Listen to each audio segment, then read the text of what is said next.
ఈ 75 ఏళ్ల వయసులో నువ్వు 10 మందిని ఎందుకు పోగేసుకోవాల్సి వస్తా ఉంది అని అడుగుతా ఉన్నాను. అంతా గమనించండి, అంతా గమనించండి.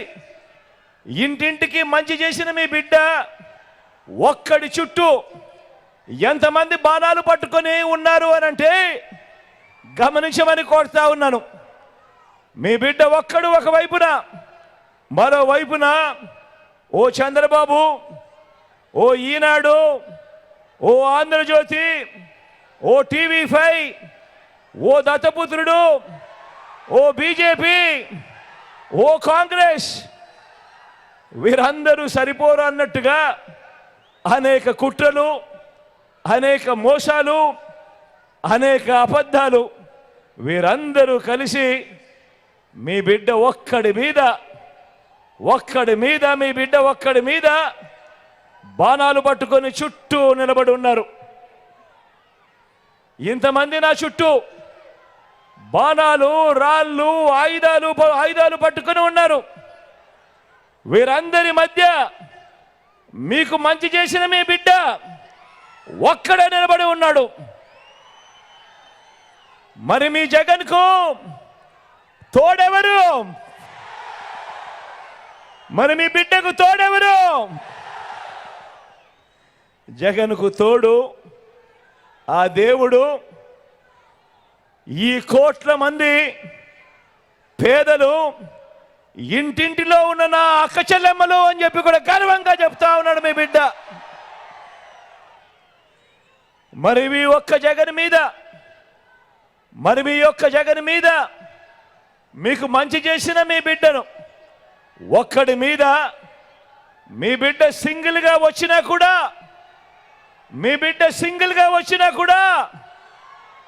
ఎదుర్కొనేందుకు ఎందుకయ్యా బాబు నీకు ఇంత భయము అని అడుగుతా ఉన్నాను. ఇన్ని నక్కలు ఏకమవుతా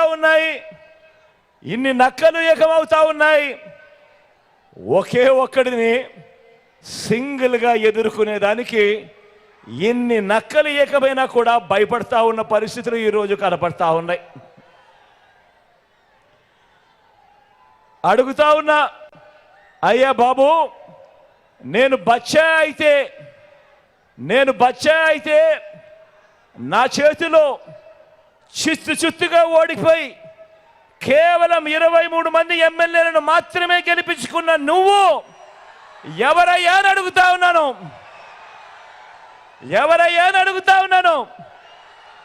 ఓ బాబు, నిన్నే అడుగుతున్నా, ఏమనాలి నిన్ను అని అడుగుతా ఉన్నాను.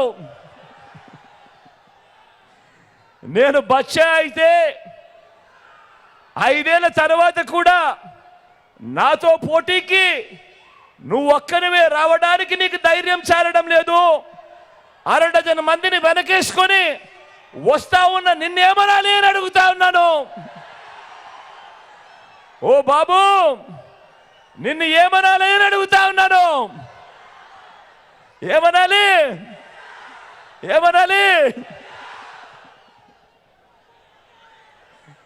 నేను బచ్చా అయితే ఈ 58 నెలల్లో గ్రామానికి, రైతులకి, పేదలకి, అక్క చెల్లెమ్మలకి, పిల్లలకి, అవ్వాతాతలకి, సామాజిక వర్గాలకి నేను చేసిన మంచి, ఇంటింటికి చేసిన అభివృద్ధి నువ్వు 14 ఏళ్ళు సీఎంగా ఉన్నా కూడా ఎందుకు చేయలేకపోయావు అని అడుగుతా ఉన్నాను ఈ చంద్రబాబు నాయుడుని.